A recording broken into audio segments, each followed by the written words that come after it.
നമസ്കാരം, നിങ്ങൾക്കെല്ലാവർക്കും എൻ്റെ ചാനലിലേക്ക് സ്വാഗതം. നിങ്ങൾ ഈ ചാനൽ ആദ്യമായാണ് കാണുന്നതെങ്കിൽ ചാനൽ സബ്സ്ക്രൈബ് ചെയ്യൂ. കൂടുതൽ അപ്ഡേറ്റ്സിനായി ബെൽ ഐക്കൺ പ്രസ് ചെയ്യൂ.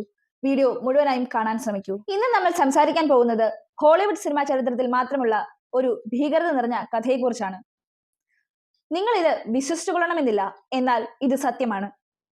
ലോകമെമ്പാടുമുള്ള സിനിമാ ഹൊറർ പ്രേമികളെ ഭയപ്പെടുത്തിയ ഒരു പാവയെക്കുറിച്ച്, അനബെല്ല.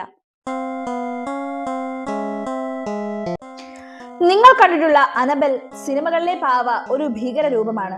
എന്നാൽ യഥാർത്ഥ അനബെൽ അതൊരു സാധാരണ തുണി കൊണ്ടുള്ള പാവയായിരുന്നു. 1970-കളിൽ ഡോണ എന്ന ഒരു നഴ്സിംഗ് വിദ്യാർത്ഥിനിക്ക് അവളുടെ അമ്മ ഒരു പഴയ റാഗ് ഡോൾ സമ്മാനമായി നൽകി. ഡോണയും അവളുടെ കൂട്ടുകാരി അഞ്ചിയും താമസിക്കുന്ന അപ്പാർട്ട്മെന്റിൽ വെച്ചാണ് ഈ പാവയെ വെക്കുന്നത്. അധികം താമസിയാതെ അവർ ഈ പാവയിൽ ചില അസാധാരണമായ കാര്യങ്ങൾ ശ്രദ്ധിക്കാൻ തുടങ്ങി. തുടക്കത്തിൽ പാവയുടെ സ്ഥാനം മാറിയിരിക്കുന്നത് അവർ ശ്രദ്ധിച്ചു. അവർ വെച്ച സ്ഥലത്തു നിന്നല്ലാതെ മറ്റു സ്ഥലങ്ങളിൽ പാവയെ കണ്ടു. പിന്നീട് പാവ തനിയെ മുറികളിലൂടെ സഞ്ചരിക്കുന്നതായും കസേരയിൽ ഇരിക്കുന്നതായും അവർ കണ്ടു. ഒരു ഘട്ടത്തിൽ "എന്നെ സഹായിക്കൂ" എന്നെഴുതിയ ചെറിയ കടലാസുകൾ പോലും അവർക്ക് ലഭിച്ചു. ഭയന്നുപോയ ഡോണയും അഞ്ചിയും ഒരു മാധ്യമത്തെയും പിന്നീട് പ്രശസ്തരായ അമാനുഷിക ഗവേഷകരായ എഡ് വാർനെയും ലോറൻ വാർനെയും സമീപിച്ചു. വാരൻ ദമ്പതികൾ അന്വേഷണം നടത്തിയ ശേഷം ആ പാവ ഒരു മനുഷ്യന്റെ ആത്മാവിനാൽ അല്ലെങ്കിൽ ഒരു ദുഷ്ടശക്തിയാൽ ബാധിക്കപ്പെട്ടിരിക്കുന്നു എന്ന് കണ്ടെത്തി. അനബെൽ എന്ന 6 വയസ്സുള്ള പെൺകുട്ടിയുടെ ആത്മാവാണ് പാവയിൽ കുടികൊള്ളുന്നത് എന്നായിരുന്നു ആദ്യത്തെ വിശ്വാസം. എന്നാൽ പിന്നീട് അതൊരു മനുഷ്യരൂപം ധരിക്കാൻ ശ്രമിക്കുന്നു എന്ന വാർത്ത അവർക്ക് മനസ്സിലായി.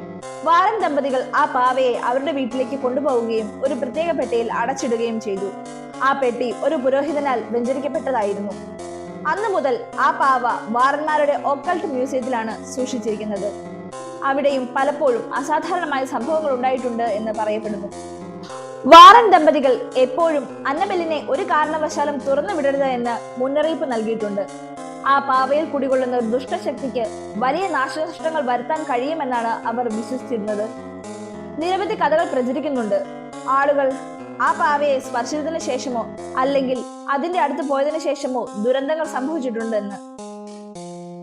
ഒരു കഥയിൽ ഒരു സന്ദർശകൻ അനബെല്ലിന്റെ പെട്ടിയെ പരിഹസിക്കുകയും തള്ളുകയും ചെയ്തു. തിരികെ വീട്ടിലെത്തിയപ്പോൾ അയാൾക്ക് മാരകമായ ഒരു വാഹനാപകടം സംഭവിച്ചു. ഇത്തരം സംഭവങ്ങൾ അനബെല്ലിനെ കുറിച്ചുള്ള ഭയം വർദ്ധിപ്പിക്കുന്നു. നിങ്ങൾക്കും ഇതുപോലെയുള്ള അനുഭവങ്ങൾ ഉണ്ടായിട്ടുണ്ടോ? നിങ്ങളുടെ അനുഭവങ്ങൾ കമന്റ് ബോക്സിൽ പങ്കുവയ്ക്കുക. ഈ വീഡിയോ ഇഷ്ടമായെങ്കിൽ വീഡിയോയ്ക്ക് ലൈക്കും ഷെയറും ചെയ്യുക. ഇനിയും ഇതുപോലെയുള്ള സംഭവങ്ങൾക്കായി ഈ ചാനൽ സബ്സ്ക്രൈബ് ചെയ്യുക. അടുത്ത വീഡിയോയിൽ മറ്റൊരു സംഭവമായി കാണുന്നത് വരെ നന്ദി.